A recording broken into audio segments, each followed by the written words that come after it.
Hey guys, welcome back to the channel. We got the 850i back. We got a little repairs to do today.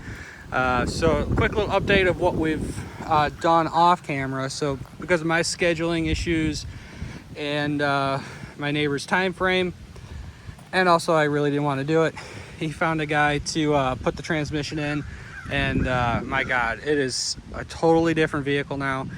Reverse obviously works. Shifts of the gears real nice and smooth, no more clunking, jerking. We also replaced the entire subframe, basically caliper to caliper, because the rear diff was bad, a whole bunch of blown out bushings. So we found a good used one. The transmission guy slapped that in. That fixed a lot of the issues. I mean, all the noise is gone, except for, of course, our engine tick. We'll still have to dive into that. I think we're at the point where we're just gonna have to put some lifters in it.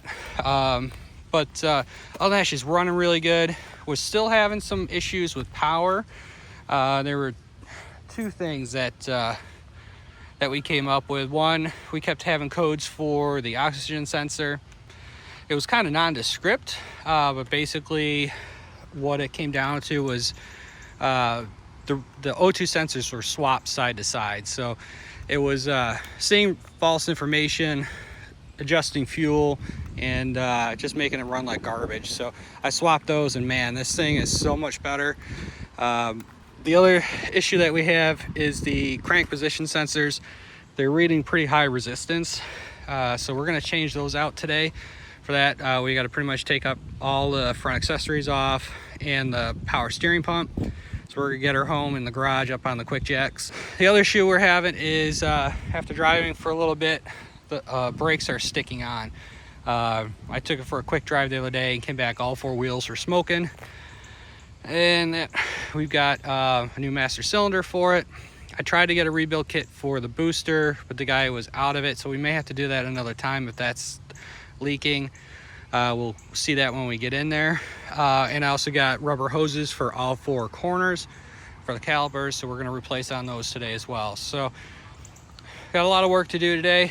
It doesn't sound like a lot, just some crank sensors and master cylinders, some hoses, but it's going to be a little bit time consuming. So let's get this thing back to the house, up on the jacks, and get to work.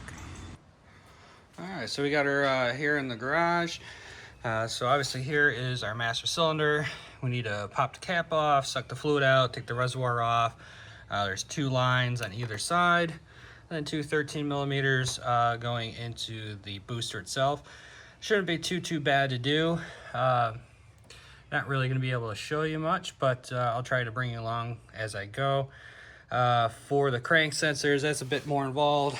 You got to take the reader shroud out, the fan clutch, the accessories that I mentioned before.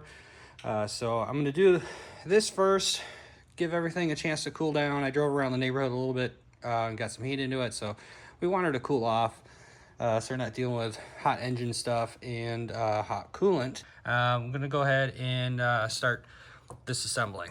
So we got the master cylinder reservoir out of the way. I did just unplug this connector here just to give a little more room.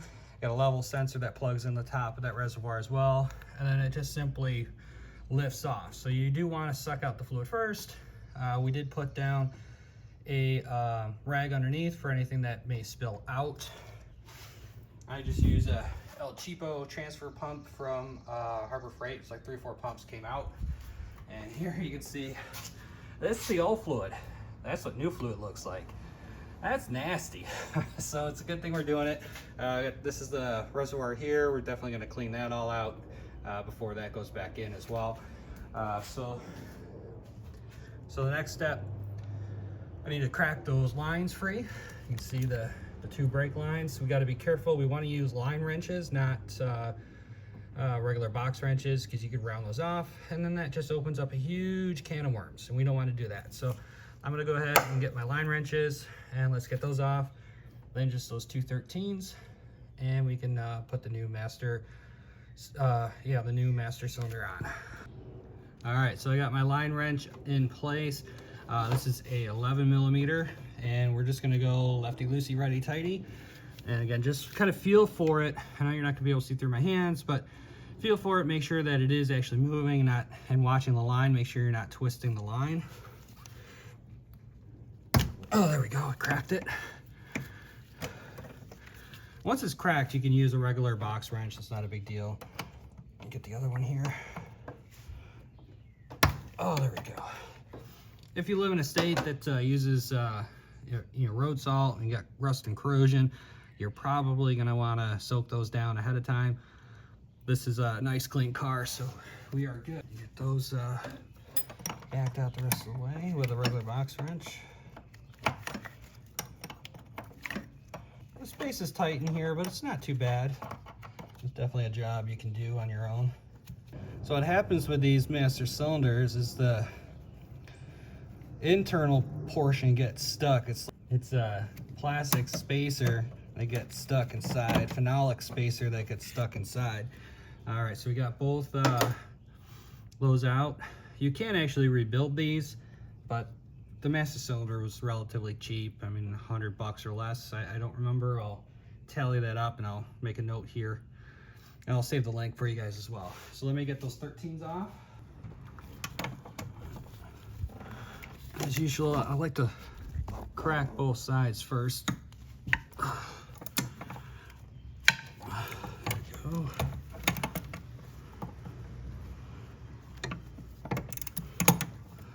This one's a little tougher to get at with this extension. Actually, I'm gonna have to break it with a box wrench. All right, so we got the one bolt out on the side with the brake lines, and we're just backing this other one out, and this master should come right out.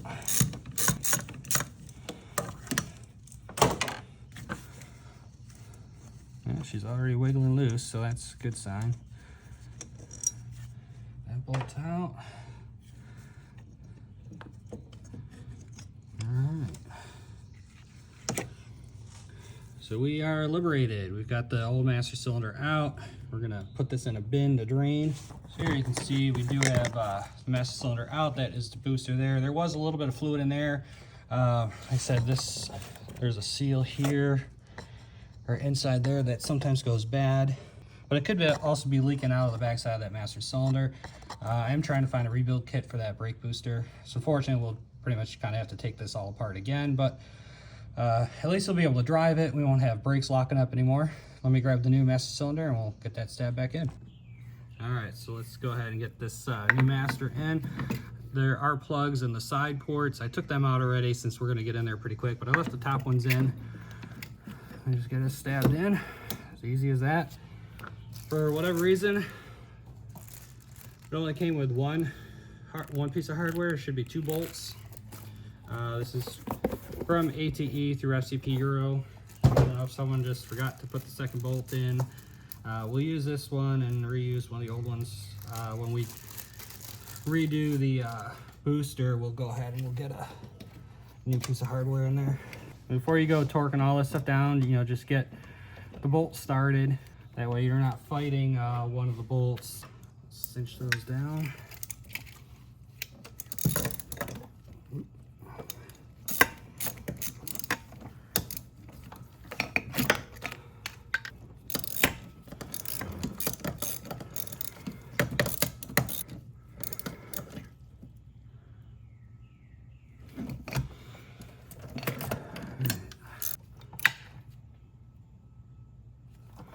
Snug with the ratchet. I'm going to tighten it up with the box wrench.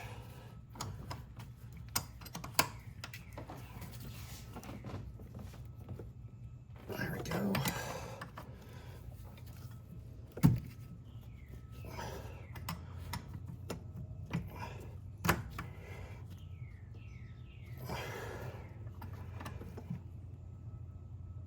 All right, we are tight. Now we can put our lines back in. You want to be careful too. You want to make sure that you're not cross-threading these fittings to go in. They can be a little bit of a pain to get started. So I usually just kind of wiggle the line around a little bit as I start to turn the fitting in. And that usually works. Yeah, it's feeling really good. All right, let's do this one.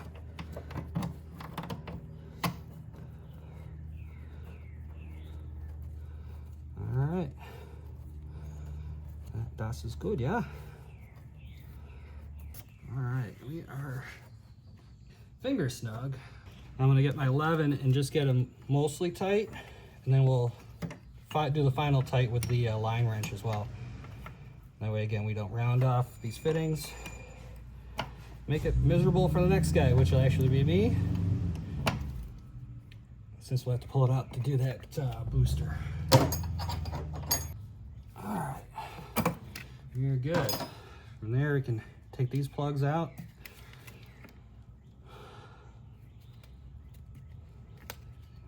We got the 2 plugs out. We're gonna clean up that reservoir and then stab that back in and fill her up. So if you haven't already pulled your rag out from below, now would be a good time to do it. You just got a little bit more room with that reservoir out of the way. Got her all cleaned up. Don't worry about it being kind of yellow. That's just what happens to plastic over time. If I don't know if you guys watched Tizzy Tube, he's got a really good setup that he uses some UV lights to bring plastic back around. I just lubed up the bottom nipples a little bit with some new brake fluid just to help it slide in a little better. All right, and just make sure she's fully seated. You don't want it leaking all out. I'm gonna clean off our stopper. Then there's also a filter that goes in there. We'll clean that off real quick and then top her off with fluid. All right, so we're gonna fill her up with Pentosin DOT4. It does take a little bit to get it filled up with that screen in there, so let me fill this thing up for you. I should have enough to do this. I might need more once we get to bleeding the brakes, though. All right, we are all set. We got the new master cylinder in, the reservoir all cleaned up, put back together, filled up with some fresh DOT4. I do need to get some more in order to bleed the brakes after we change out these hoses. So I'm gonna go ahead and get the car jacked up, wheels popped, and we'll start replacing the hoses. We're on the right rear to replace the brake hose that you can see here. You got 11 mil on this side that you want to use a line wrench, not a box wrench, so you don't round that off. 14 mil on this side. Once we undo that, we can undo it from the caliper. That's another 14 right here. You don't need to pull the caliper off for this. I will be pulling the caliper off because I want to clean and lube the slides for the pads while we're in here. What I've found that works best, I mean, obviously if you're got a crusty line, you want to soak it down, but these are pretty clean, like I've said before. Break it loose using the 14 mil side. That seems to work a little better, putting the pressure on that versus the fitting. There we go. Sorry, hit the camera here. Yeah, there we go. And then we can loosen it up using just a box wrench. You got a drip pan underneath. So I'll do that, get this side off, and then we'll put the new hose on. All right, so we got our new line in. You want to also make sure that you haven't kinked this hose, that you haven't twisted it around, that it's binding up. You want it to be able to move freely when the suspension moves. Got everything tightened down, both sides, caliper side and the line side. Lubed up our pads on the caliper, our pad sensors in place, and our anti-rattle clip is back in place as well. So we are done in the back. I've actually already gone ahead and done the other side. We can go up to the front of the car now and do those two. In the front, we got one connection here on the back side of the caliper. Should be that same 14. Then she loops all the way around to the back in here. So we're gonna break that first, undo the zip tie, and then get her linked back in. They don't even have this thing routed in there right. This grommet down here should be up in this holder. So yeah, it's pretty bad, but the pads look really good. We'll take the caliper off, clean and lube those as well, and should be good to go. All right, we got our new hose in. Got it connected to the caliper in this bracket on the coilover the proper way. Got it tightened down back here at the other connection.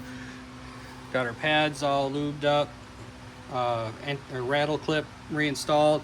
I think we're just about ready to bleed some brakes. I got to do the other side real quick, but I do need to actually run out to the store and get some more .4 brake fluid because I am out. All right, we got this side all set as well. Got the new line in. We were also missing the brake pad wear sensor. I don't know if you remember that from the first mechanical walk around, but got a new one of those in. That thing's zip tied out of the way. everything, the pads are lubed up, ready to go. I broke all the bleeders. So I just need to go grab some fluid. All right, well, we got all 4 brakes bled. All 4 new hoses on. Master cylinder is clean and topped off, so we should be good on the brakes. Now we just got to start on disassembly for the front crank sensor. So that's going to be a lot of fun. You got to take out our fan shroud, drain the coolant, upper radiator hose comes off, the coolant bottle needs to move out of the way, and then the belt's got to come off. Power steering pump needs to move out of the way to get to the lower one. So yeah, this should be a lot of fun. But I'm gonna get at it here. Just want to show you. So yeah, this is the old fluid. You can see how nasty the old stuff on the left is. There's actually a little bit of clean fluid that I showed you before. I threw that in there, but it's mostly just gross. That one's the one that came out of all the lines. We got all nice clear fluid coming out now, so should be good to go. So I'm gonna get going on getting this these sensors in. All right, well, we got some stuff out of the way. Got the fan shroud out, the fan off, the overflow tank set aside. I popped the lower rad hose off because I need to get the timing chain tensioner. That seal is leaking too, so we're gonna do that while we're in here. I think I may take this upper hose off, although I don't know that it's really in my way, but you see here is the first crank position sensor. It's kind of hard for you to see, but that's where it is. That one's not too bad to get to.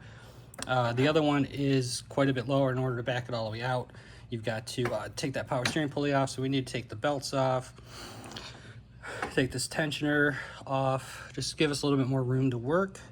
And it looks like someone's already changed this once. You see how it is.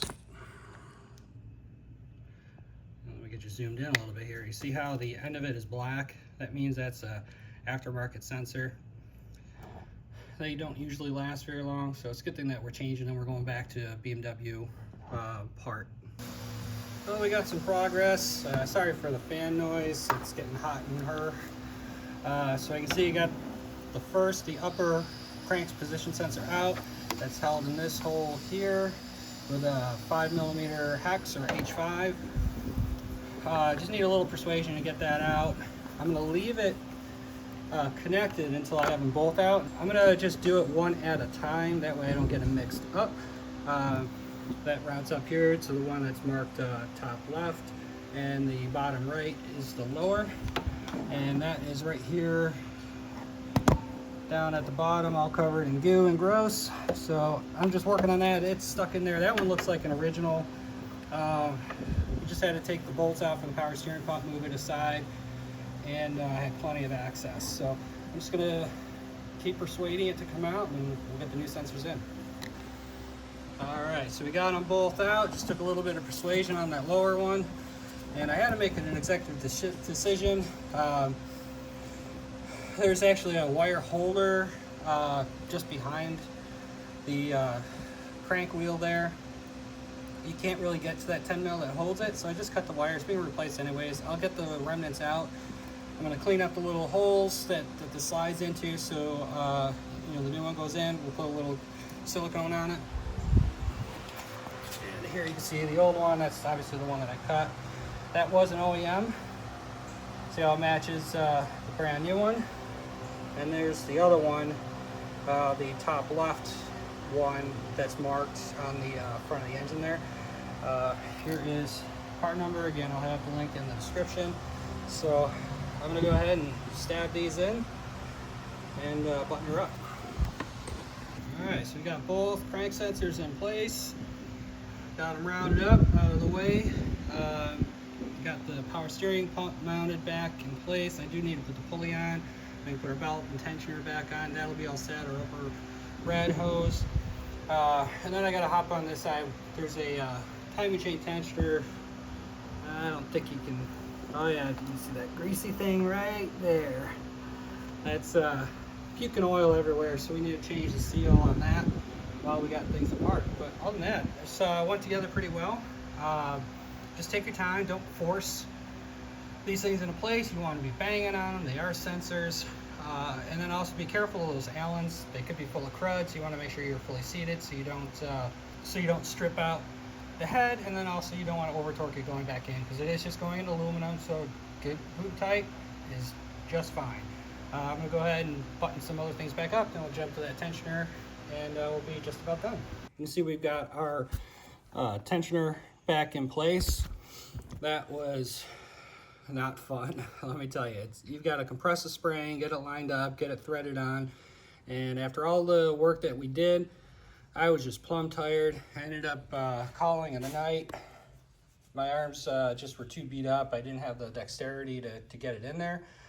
Came out this morning, first try, it's in. So sometimes, you know, it's just good to take a break, walk away, and come back at it. So this is what we replaced on it. There's a sealing washer that's on the outside of the tensioner, and then on the part that you take out, there's a little plunger inside. This got an O-ring. You can see this is just plastic.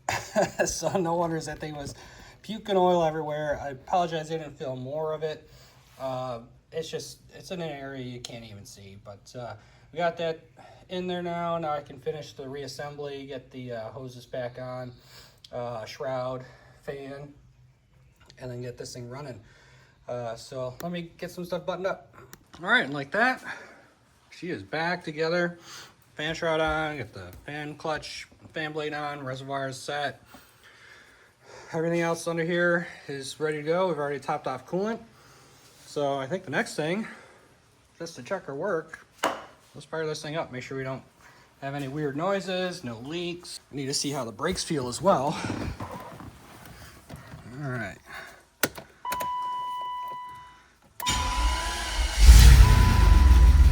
Sounds good.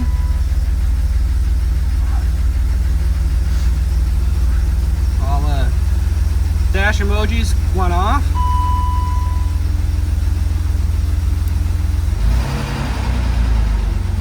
Brake feels nice and tight, so we can go ahead and put our wheels back on.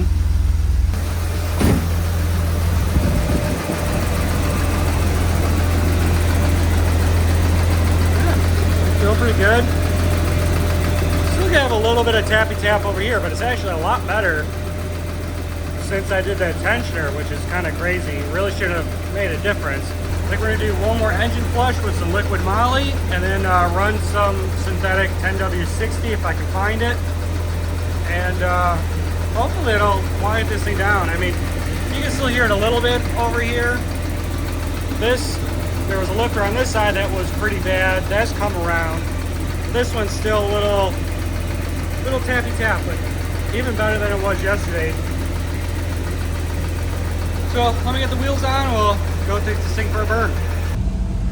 All right, as you can see, we are out motoring. We need some new wiper blades. Brakes do feel good. Other than the pesky anti-lock light and SRS light that keeps coming on, everything's looking okay.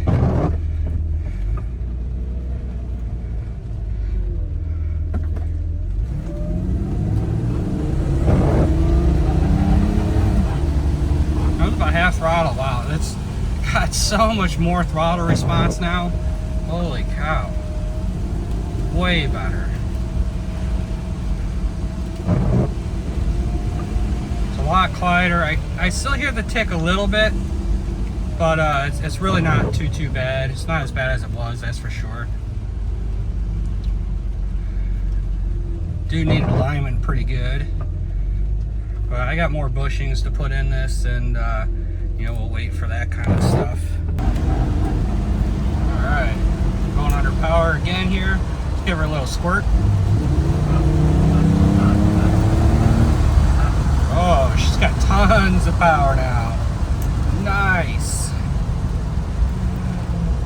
Don't like driving this in the rain because he's so meticulous with it, but we do need to test drive it before we bring it back, so it is what it is.